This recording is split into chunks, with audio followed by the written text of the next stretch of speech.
Welcome to Money Talks. I'm Genevieve Westcott with your latest financial news from across New Zealand and around the globe. Coming up, the government gets cold feet. ETS for agriculture hits the back burner. Who wins? Who loses? The Crayford farm deal is still in limbo as court action gets underway. Is it a done deal that the Chinese will indeed buy those 16 New Zealand farms? And the German power players back down at the latest European summit. What are the markets making of it? Joining us today is the BNZ's chief economist, Tony Alexander, and the editor of NBR, Nevil Gibson. Great to have you both with us, gentlemen. Now, we start with the latest news that apparently our slow economy has put ETS plans on hold. The government says consumers and businesses just can't afford it. Nevil, what's your take? Oh, it's a very good decision. This ETS is it could well be a big failure.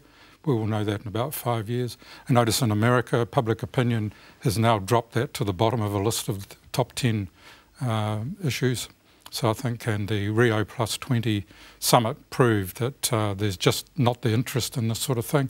And Australia is the only sort of outlier with the carbon tax, which is hugely unpopular. Yeah, now this is going to get the Prime Minister in a lot of trouble, isn't it? And the fallout from that is going to be huge. And it's felt in Australia mainly on the price of electricity because most of it's coal generated. And yet 50% of the greenhouse gas emissions here in New Zealand come from livestock. Yes. Methane.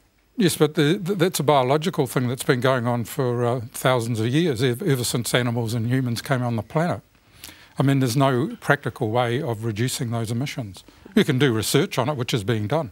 But I'd say a solution is a long way away. So you're all for it being put off now for farmers until 2015? Or whatever, or whatever, yeah. Perhaps never. Perhaps never.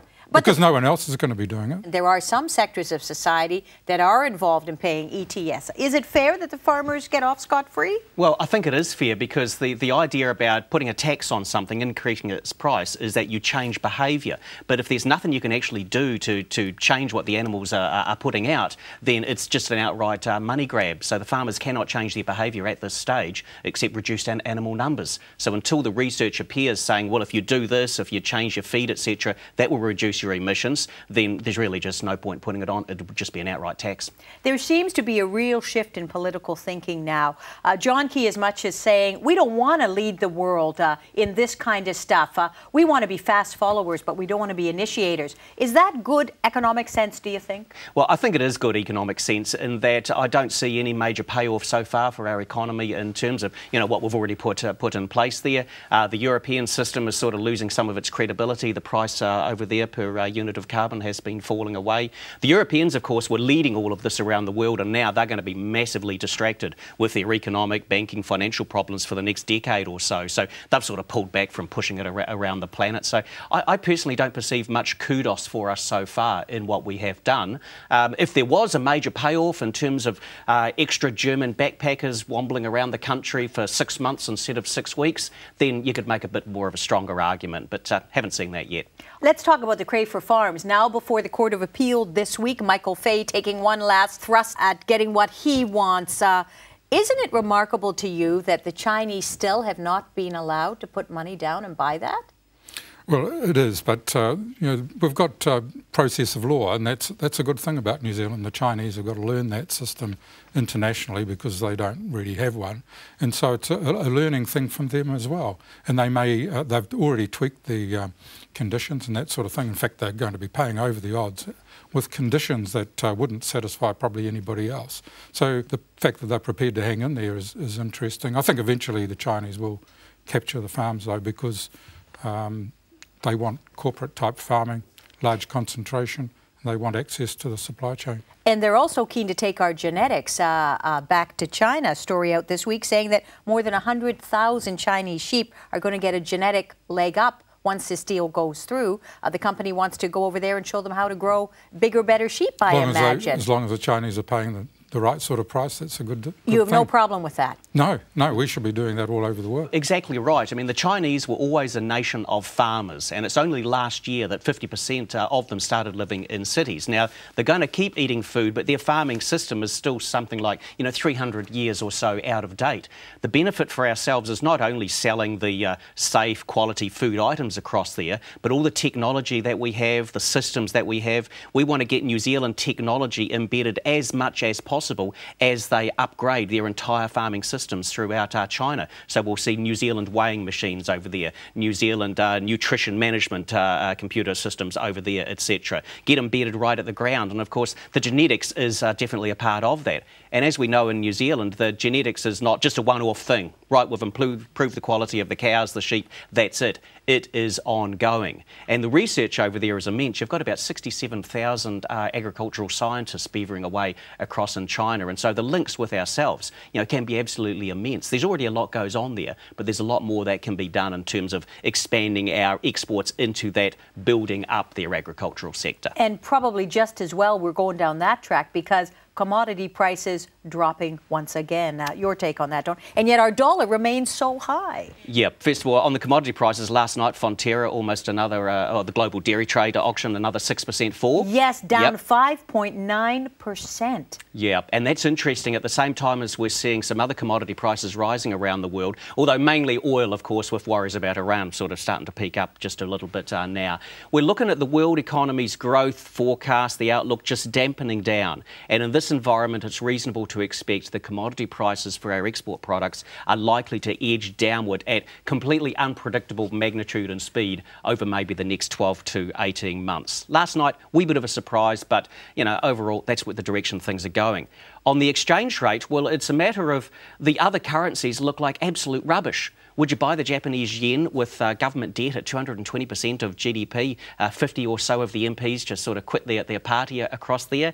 In Europe, the euro could still fall apart. The pound, of course, the major fiscal austerity in the United Kingdom, and now there's Barclays banks. Yeah, and can I take it, can we talk about that? The Barclays Bank fiasco.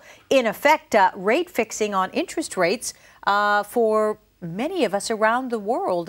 Where is that going to lead to? Well, this is a really big scandal, but and it would be interesting if the inquiry really finds out whether the Bank of England did in fact have a role. That seems to be the implication. If you go back to that time, it was very important to retain confidence, and if all the banks were basically fixing their figures up to show that people would lend in between the banks. Tony can probably explain it better than I can.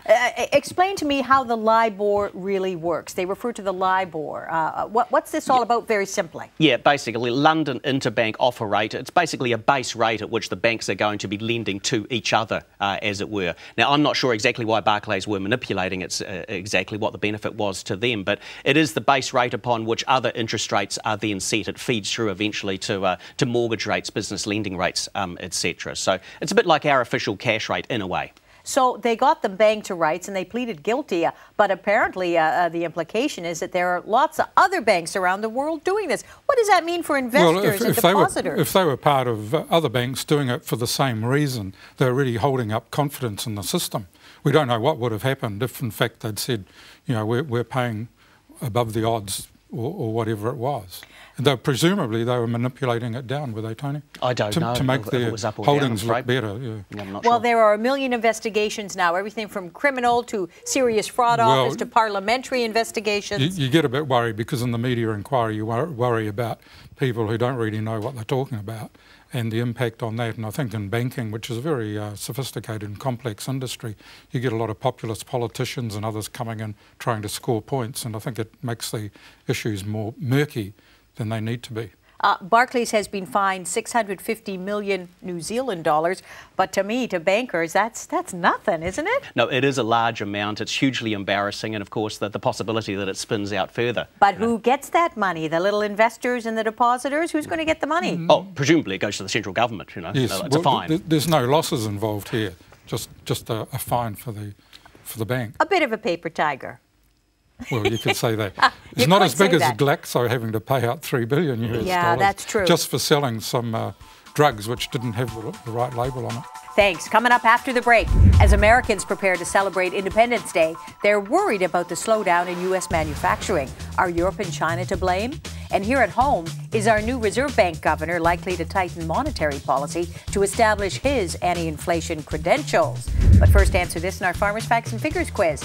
How much money did former NZX Chief Executive Mark Weldon make after selling shares in the company that he bought through its executive share scheme? The answer when we return. Come back quick.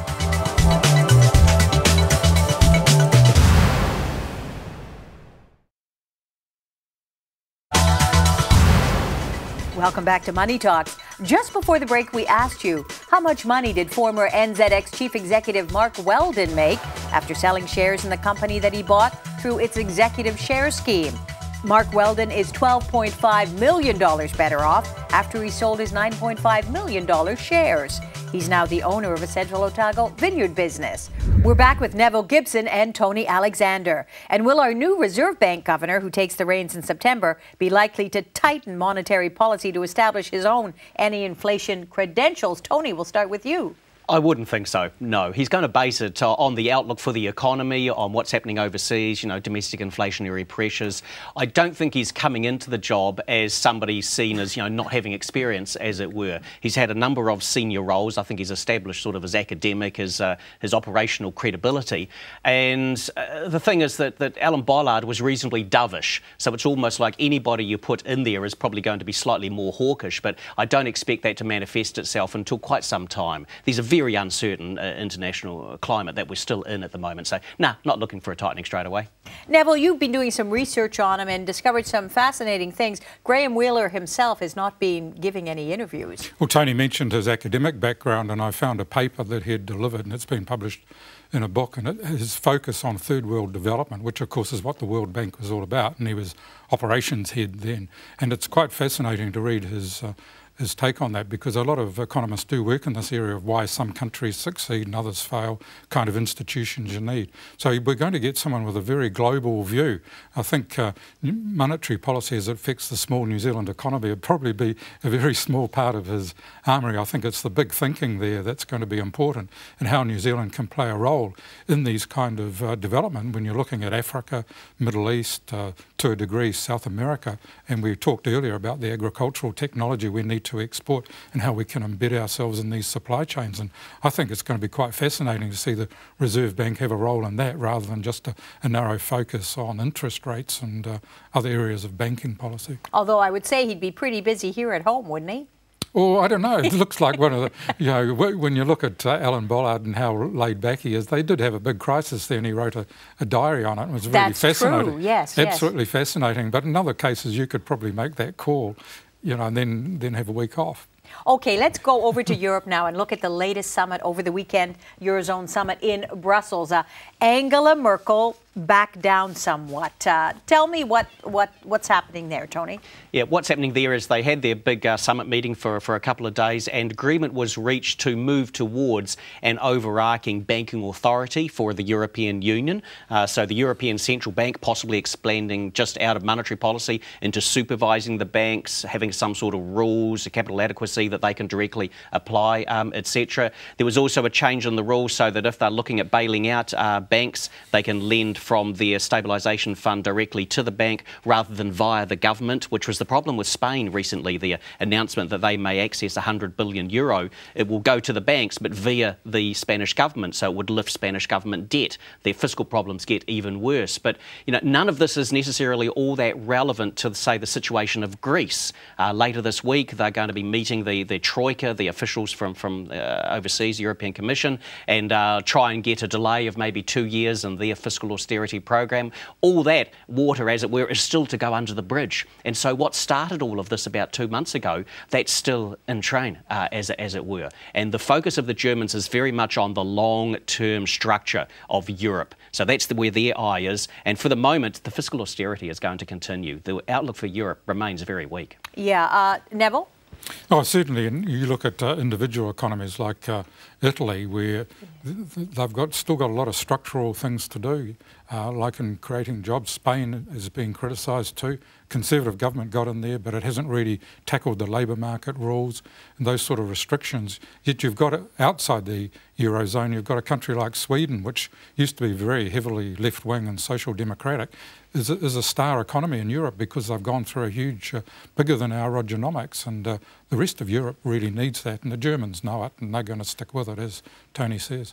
The interesting thing is that how at arm's length Britain remains through all of this. Now, of course, they have the Olympics coming up. Do they figure this is going to be a bit of a money spinner? Well, England is a bit different because it's done a lot of deregulation, and its austerity program is really a domestic one, but they are impacted heavily by the weak European market, and they just haven't been able to build up their exports and that sort of thing. So they've got a lot of domestic factors there that at play. What do you figure the Olympics will do to their bottom line? Oh, it's going to be a huge party. London is still the #1 city in the world that people want to visit, where all the activity is. It's sucked in dozens or hundreds, and I think there's tens of thousands of French people live in London. Mm-hmm. So big that they even got a person in the National Assembly. And people in France realise that's the place to be. The one thing that will hang over the British economy, though, is the banking thing, and whether these inquiries question London's role as the leading financial centre of the world. Yeah, that could have huge implications around both for jobs and reputation, and a lot of French companies are thinking of moving their headquarters, and they don't all want to go to Switzerland. London is trying to get them out because obviously with the socialists taking over in France, it's going to be bad news for business there for a while. Yeah, I would say so. And the other thing is, talking again about the Barclays Bank situation, you know, we've had so many stories in the media lately about the huge bonuses bank top dogs are getting, the huge salaries. People are starting to wonder what the heck's going on with banks. I mean, what do your friends say when you say, oh, I work for a bank? Oh, I say, actually, I'm an economist. Yeah. I say, you've got cleaners, they work at a bank, they're still cleaners. I'm an economist, I work at a bank. All right, so yeah. Seriously though, I mean, New Zealand's banking system went through huge problems, obviously, in the 1980s. Lessons were learned, and so we went into the global financial crisis in reasonably good shape, and we're coming out of it in reasonably good shape as well. There definitely is not the same payment of these bonuses in New Zealand or even Australia as you see across in the Northern Hemisphere. And I've got to say, something is still wrong up there, that people are still getting these massive bonuses, these large salaries. Some lessons clearly still have not been learnt, and so the banking sector is sort of leaving themselves open to, you know, further regulation. And if it wasn't for the Conservative government in the UK, if you had a Labour government in there, they could be agreeing with the French. You could have seen a lot of momentum on their financial transactions tax, for instance. So yeah, I think the banking community over there just need to pull in their horns and get a bit more realistic in those the payments. Let's look at the U.S. now, Neville. There seems to be some good news coming out of there. Housing starts are much, much better and stronger, but unemployment remains a real problem for them. And also manufacturing, latest figures, down quite a bit. Well, the figures seem to bounce around a lot. Like day before yesterday, we had manufacturing down. Today we've had factory orders up, and it's highly regional. I mean, places like Texas are really booming, the IT area obviously. Jobs, well, that's a difficult one because I think all of the low-skilled jobs have been filled, and of course the highly skilled ones, Americans can depend on immigrants, and not the whole population can do those jobs. It's and it becomes a political thing too, where governments are somehow now to blame for whether jobs are created or not.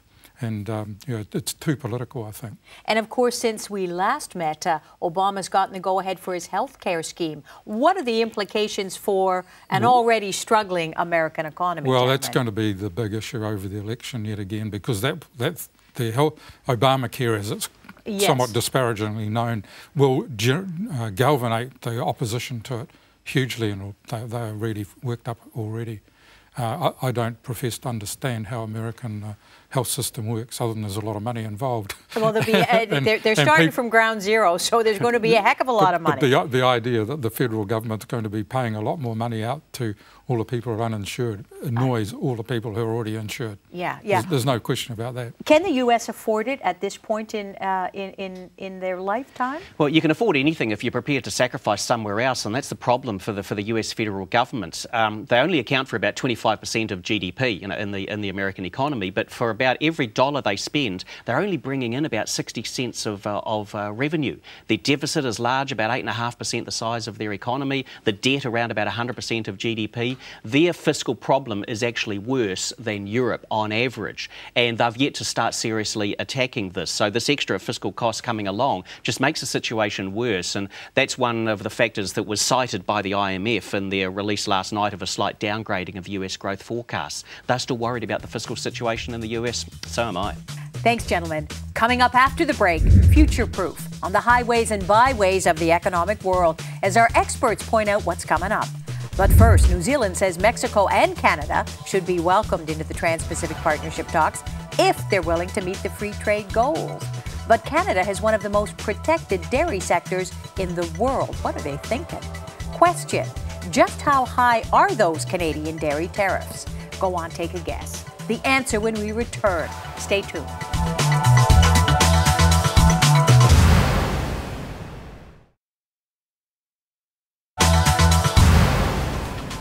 Welcome back to Money Talks. Just before the break, we asked you, how high are Canadian dairy tariffs? 200 to 300%. And now it's time for future proof. What's coming up for our experts? I know, Nevil, you want to talk about just all of those subsidies that those Canadian farmers still have in place. Well, this is in the context of the Trans-Pacific Partnership, and Canada and Mexico have now been invited to join, but they've got to join the table at the time when a lot of the negotiation has already been completed. The Canadians have said, yes, we'll agree to that. And so there's been a huge debate in Canada over the past 2 weeks, because essentially their entire agricultural quota and subsidy system is on the table.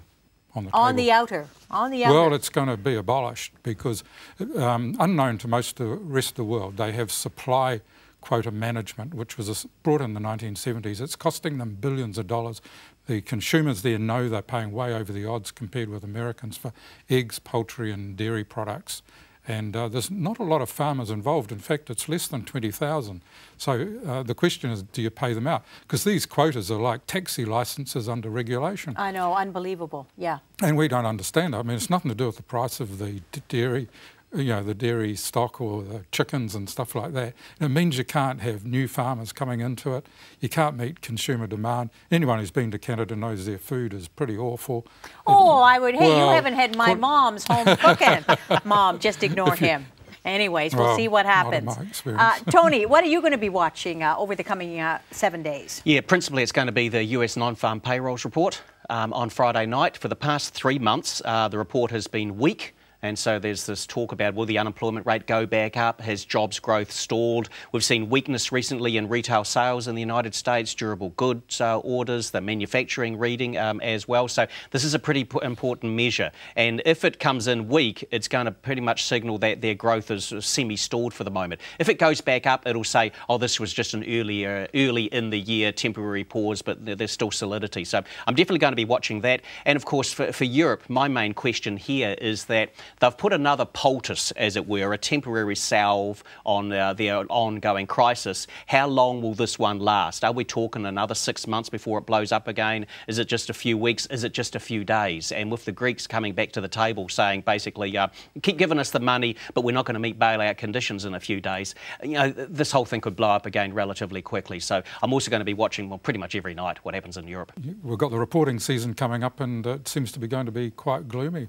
A lot of companies going to be reporting lower profits. Do you think that'll impact heavily on Wall Street? And a lot of big companies too, big powerful companies. Okay, the thing about, the profitability in the United States is that, and this is the US economic model, something really bad happens, and so companies cut their inventories, lay off half their staff, etc., get themselves in better shape and come out well on the other side. In Europe, the law prevents you from making all those redundancies, and it all stretches out the adjustment for years. US corporate sector has been well capitalised, quite profitable for the past couple of years, and have built up very big reserves, which they're not willing to spend. They are not spending. Not spending. That's the thing. Will they have the confidence to spend? Well, would you? When you look at Europe, maybe going into an extended recession, political, economic worries in China as well. So the risk is, I think the reports are relatively good, but that won't translate necessarily into an acceleration of growth above 2%. I looked at Asian share markets, and surprisingly, some of the biggest growth is coming from the Philippines and Indonesia, which are huge populous countries, they've got a lot of, they've made a lot of economic progress, particularly in the Philippines and Indonesia. There's a lot of good growth factors still going on in Asia. So it's not all doom and gloom everywhere. Not at all. No, have hope. Have hope. Okay, thanks, guys. Thanks to my guests, Tony Alexander and Nevil Gibson. Be sure to check out our website at country99tv.co.nz for the latest updates on rural developments here and abroad. Meantime, to all our American friends, happy 4th of July. But hey, be careful where you point that thing.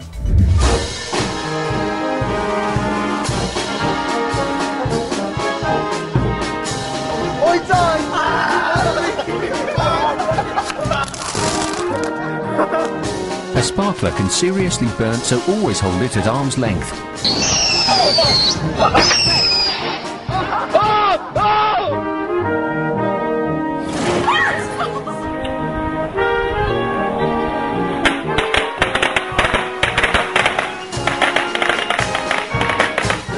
Killer man, baby! Woo!